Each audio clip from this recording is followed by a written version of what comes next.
Hello children, in this video we are going to read and understand the chapter The Bubble, the Straw and the Shoe. This is chapter number 4 of your book Marigold Part 1. This is a story of three friends, the bubble, the straw and the shoe, and it is written by Alexei Tolstoy. Let's read and enjoy the story. Listen and enjoy this story. Once upon a time, there lived a bubble, a straw, and a shoe. What is bubble, children? A balloon-shaped body formed over liquid. Liquid के ऊपर एक balloon जैसी, गुब्बारे जैसी आकृति को हम bubble बोलते हैं, जिसे हम हिंदी में बुलबुला भी कहते हैं. And straw is a pipe to drink. किसी चीज को हम जब पीते हैं, हम मार्केट में जूस पीने जाते हैं या कोई और ड्रिंक पीने जाते हैं, तो उसमें हमें एक पाइप लगा हुआ मिलता है जिससे हम वाटर को या किसी जूस को, किसी लिक्विड को सक करते हैं. That is straw. उसको हम स्ट्रॉ बोलते हैं. And a shoe is a footwear. Shoe क्या होता है? जूता. शू मीन्स एक जूता जो हम अपने फुट में पहनते हैं. That is shoe. Children, this is a story of a past time. Means बहुत पुरानी बात है, एक बार की बात है कि एक स्ट्रॉ, एक बबल और शू रहा करते थे.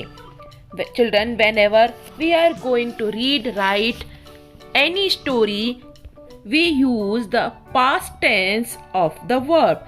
Means the second form of the verb is used whenever we are reading or writing of a story of or a sequence or a incident of a past time. जब हम किसी पुराने बीते हुए टाइम का इंसिडेंट या story read करते हैं या लिखते हैं, तो हमें वर्ब का सेकंड फॉर्म यूज करनी पड़ती है. Here we have used lived. The second form of the live means एक straw, एक bubble और एक shoe रहा करते थे बहुत पहले. Once upon a time means बहुत पहले, यानी बहुत पहले एक बार एक बुलबुला, एक पाइप और एक जूता साथ में रहते थे. One day they went into the forest. Here also the second form of go is used, went. गो की सेकंड फॉर्म वेंट यूज की गई है. मतलब गो मीन्स जाना, वेंट मतलब गए. एक दिन वो तीनों मिलकर कहाँ गए? Forest. The forest is a part of land full of trees. Part, land का ऐसा पार्ट जहाँ पर ट्रीज ही ट्रीज होते हैं, जंगल या वन भी बोलते हैं. That is forest. तो तीनों मिलकर कहाँ गए एक दिन? वन डे मीन्स एक दिन कहाँ गए तीनों? फॉरेस्ट गए. They came to a river. They did not know how to cross it. They came to a river means again the second form of come is used, came. Come means आना, came means आए. तो एक river पर आए वो लोग. River means a water body, नदी जिसको बोलते हैं हिंदी में. एक वाटर बॉडी होती है जिसमें पानी बहता है, तो वो एक नदी पर आए. They did not know how to cross it. Children, here also did not is used and no is used. K and O, no. K is silent here. Did not know मतलब नहीं जानते थे. How to cross it means cross करना मतलब go through होना. एक पार से दूसरे पार तक जाना, एक किनारे से दूसरे किनारे तक जाना. वो ये नहीं जानते थे कि इसको क्रॉस कैसे किया जा सकता है, नदी को पार कैसे किया जा सकता है. Shoe said, "Bubble, let us float on you." तो शू ने क्या कहा बबल को कि बुलबुले आओ हम आपके ऊपर तैरकर चलते हैं, आपके ऊपर बैठकर तैरते हैं. Float means move upon water. Water के ऊपर बहना या तैरना. हम ऐसा करते हैं, आपके ऊपर बैठकर बह जाते हैं, फ्लोट हो जाते हैं. No shoe let straw stretch himself from one bank to the other. Then we can cross the river. Now children, Bubble is replying to the shoe. He is saying, no shoe, let straw stretch himself from one bank to the other. Means वो कह रहा है कि straw को एक सिरे से दूसरी तरफ सिरे तक स्ट्रेच होने दो. मतलब स्ट्रेच का मतलब होता है टू ड्रॉ आउट, खींचना मतलब खींचना। एक एंड जो है स्ट्रॉ का एक किनारे पर आ जाएगा और दूसरा एंड जो है स्ट्रॉ का वो दूसरे बैंक पर आ जाएगा। तो हम उस पर बैठकर क्या हो सकते हैं, पार हो सकते हैं। Then we can cross the river means हम रिवर को क्रॉस कर सकते हैं। Then so the straw stretched himself from one bank to the other. तो स्ट्रॉ ने अपने आप को स्ट्रेच कर लिया, खींच लिया एक बैंक से, एक किनारे से दूसरे किनारे की तरफ। BANK बैंक मतलब किनारा। यहाँ वो वाला बैंक का मतलब नहीं है बच्चों, ये वो बैंक नहीं है जहाँ पे हम अपनी मनी विड्रॉ करते हैं या मनी डिपॉजिट करते हैं। यहाँ पे BANK बैंक का मतलब है नदी का किनारा। When the shoe jumped on the straw, it broke. Means जब शू जंप किया स्ट्रॉ के ऊपर, उस पे चढ़ के तैरने के लिए, it broke मतलब टूट गया। Again, the second form of the jump and break is used. The second form of jump is jumped and second form of break is broke. Jumped means कूदा and broke means टूट गया। तो जब शू straw के ऊपर कूदा वो टूट गया because shoe is heavy and the straw is weak. The shoe fell into the water with a loud splash. Splash means बच्चों sound of water, छपाक जिसे बोलते हैं। तो शू क्या हुआ, गिर गया पानी में स्प्लैश के साउंड के साथ। स्प्लैश के साथ मतलब छपाक की आवाज के साथ में पानी में शू गिर गया। जैसे ही वो स्ट्रॉ के ऊपर चढ़ा और वो पानी में छपाक से गिर गया। और the bubble shook and shook with laughter and burst with a big bang. Bubble ने क्या करा, shook and shook मतलब past tense of shake is shook मतलब हिलना, हिलना खूब जोर से हिला और हिला। with laughter मतलब हंसने की क्रिया को बोलते हैं लाफ करना। laughter मतलब act of laughing, खूब लाफिंग करता रहा और इतना हिला कि वो बस्ट हो गया। बस मतलब टू ब्रेक, फट गया। तो अब तीनों फ्रेंड क्या हो गए, शू तो पानी में ही गिर गया, स्ट्रॉ भी टूट गया और बबल भी बस्ट हो गया। तो this was the story of three friends, the bubble, the straw and the shoe, written by Alexei Tolstoy. Very good story. Now we will learn and understand the new words of the story. Now we will learn new words. Straw, STRAW, straw. Forest, FOREST, forest. CROSS, cross. FLOAT, float. STRETCH, stretch. BANK, bank. BROKE, broke. SPLASH, splash. SHOOK, shook. LAUGHTER, laughter. BURST, burst. BUBBLE, bubble. Now you will write these new words 3 times, thrice.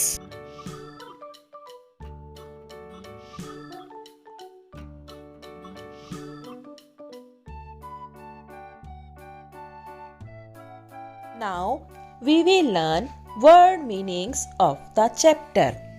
I will show you the meaning in English and in Hindi as well. तो बच्चों मैं आपको difficult words के meaning Hindi में और English में दोनों में समझाऊंगी। तो first one is once upon a time means at some time before, एक बार की बात है। Number 2 is bubble.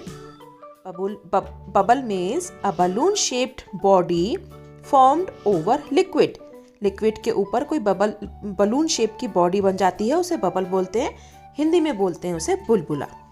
The third one is straw means a pipe to drink, pipe. Number 4 is forest, a part of land full of trees means जंगल। Cross, go through means पार करना। Float, move upon water, बहना। Stretch, to draw out, खींचना। Bank, the side of river, river का किनारा is bank. Page number 22 के हैं। Broke, past of break, break का पास्ट टेंस ब्रोक, टूट गया। Splash, sound of water, Chhapaak. Shook, past of shake, shake का past tense, हिला. Laughter, act of laughing, हंसी. Burst, to break, फट पड़ना. Bang, very loud noise, means धमाका होना जोर का. तो ये आपके वर्ड मीनिंग्स हैं. आप इन्हें अच्छी तरह लिखेंगे एंड लर्न भी करेंगे. हिंदी में भी आपको मैंने बताए हैं और इंग्लिश में भी आपको बताए हैं.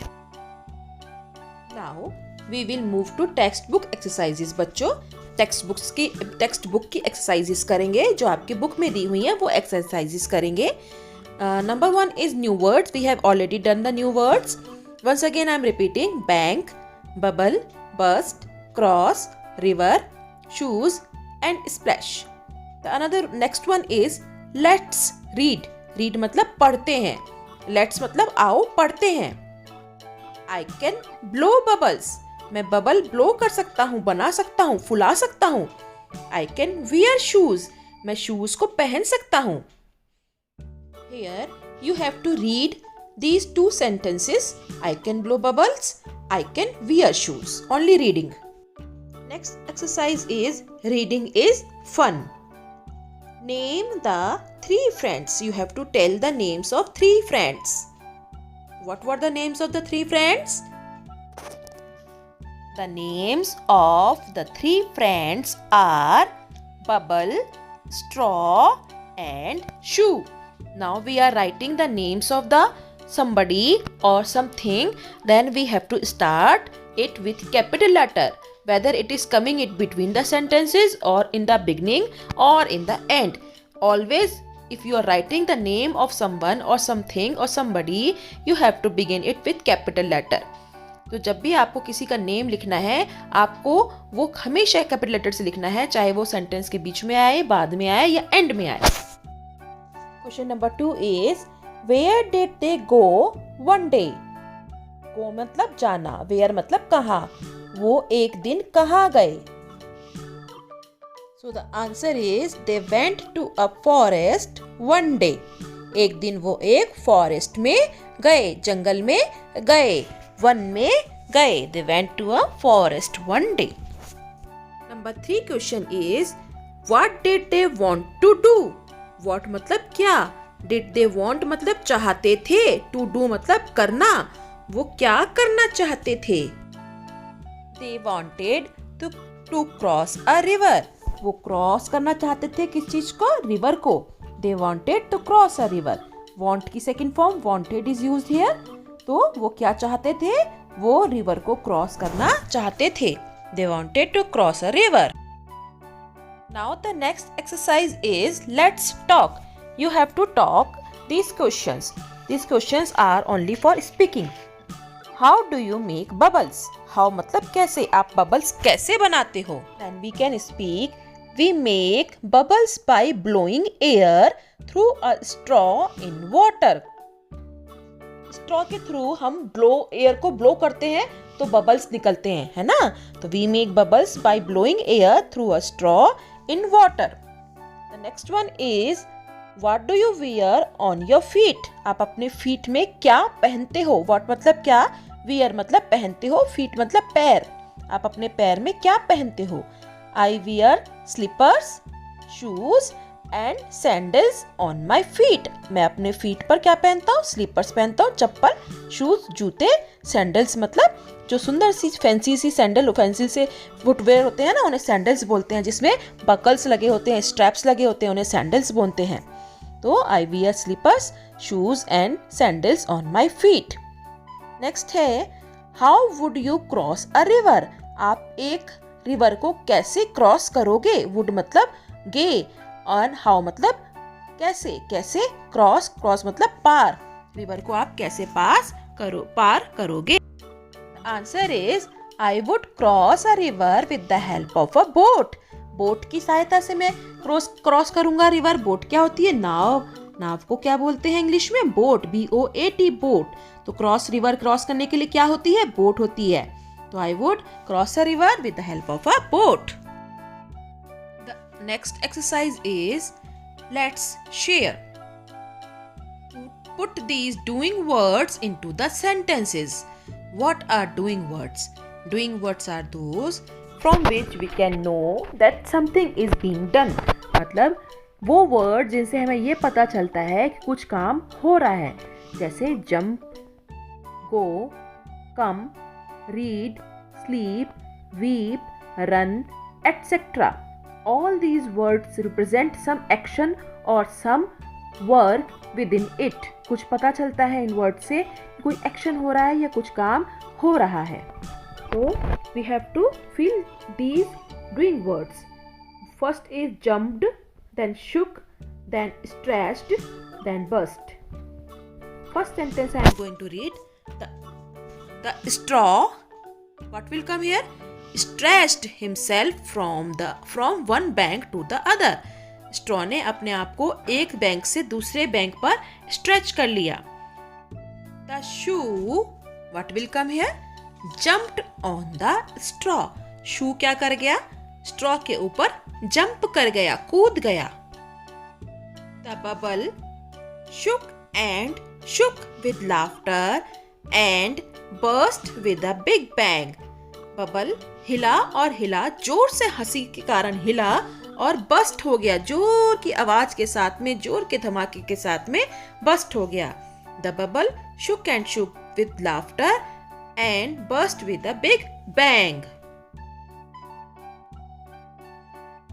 Next exercise, children, you have to do in your textbook itself.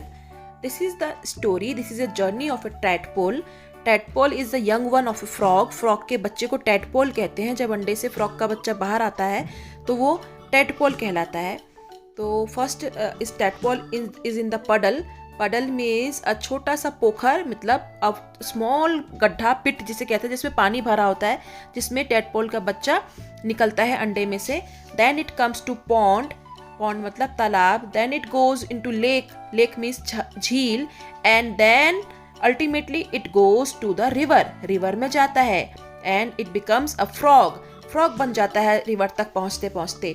तो you have to trace the lines, dotted lines from tadpole to frog, from puddle to river. This is a very fun activity. बहुत अच्छी activity, मज़ेदार activity है. तो चलिए इसको आप trace करिए अपने पेंसिल से. Don't use a pen in the text book. आप पेंसिल यूज करके इसको ट्रेस कर सकते हैं. Next exercise is draw the bubbles, trace and say the letters aloud. Bubbles draw करने हैं और लेटर्स को ट्रेस करना है और जोर से लेटर्स को पढ़ना भी. अलाउड मतलब जोर से. First one is A, then we will trace B, after that C, then D, then E, after that F, then we will do G, after G H, then I, and last J. Then we will sing this song, a beautiful song written here. Hop a little, jump a little, 1, 2, 3. Run a little, skip a little, tap one knee. Bend a little, stretch a little, nod your head. Yawn a little, sleep a little in your bed. This is a very good song we have to sing. Next exercise is match the balls with their numbers. Now trace the numbers. You have to count the balls and then the numbers are written there. 1, 2, 3, 8, 10, 11, 7, 9, whatever the numbers are written. You have to number of quantity of the balls with the number written over there. And after that you have to trace these numbers as well. So मैं इसको count करके number से match करूँगी, balls को count करके, और tracing आप अपने आप करेंगे. The first quantity of the balls are 1, 2, 3, 4, 5, 6, 7. The first group is of 7 balls. Then we will match 7 balls to the number written over there and the number name also written there, SEVEN 7. Then 8 balls are already matched. Then we will match the third group, that is 1, 2, 3, 4, 5, 6, 7, 8, 9. So 9 balls will be matched with the number written there, 9. 10 balls are there, then we will match this group to the 10 number. Next one is very interesting activity. This is, look at these objects, put them into a tub of water, say which one will float and which one will sink. Means एक tub लेना है water का भर के आपको, उसमें और ये सब चीज़ें जो आपको दिखाई हुई हैं, ribbon, feather, marble, leaf, stone, stick, paper, straw, shoes, spoon, ये सब चीज़ें आपको उस टब के अंदर डाल देनी है. पानी से भरा हुआ टब होगा. And you have to see and identify, ये पता करना है आपको कौन सी चीज़ उसमें फ्लोट करेगी, तैरेगी, और कौन सी क्या हो जाएगी, सिंक हो जाएगी. SIN के सिंक मतलब डूब जाएगी. So children, the object which are lighter in the weight, they will float on the surface of the water, and the objects which are heavier in the weight, they will sink in the water. So ribbon, feather, leaf, stick, paper and straw will float, and marble, stone, shoes and spoon will sink in the water. So you have to do this activity in the presence of your parents and find out what is going to float and what is going to sink in the water. And in last exercise, draw the well, WELL, well मतलब कुआं, color it and say the rhyme aloud. जो साथ में poem दी है, rhyme दी है, उसे जोर से बोलना भी है, कलर करना है आपको. तो ये बुक में आपकी दी हुई है, इसमें इसको आप अपने आप कलर करेंगे. I will speaking up the rhyme, I am reciting the rhyme. A bell fell in the well, ding dong bell. So children, the chapter is over. All the exercises, explanation and everything we have done. If you like the video, then like it, press the like button, and bye bye.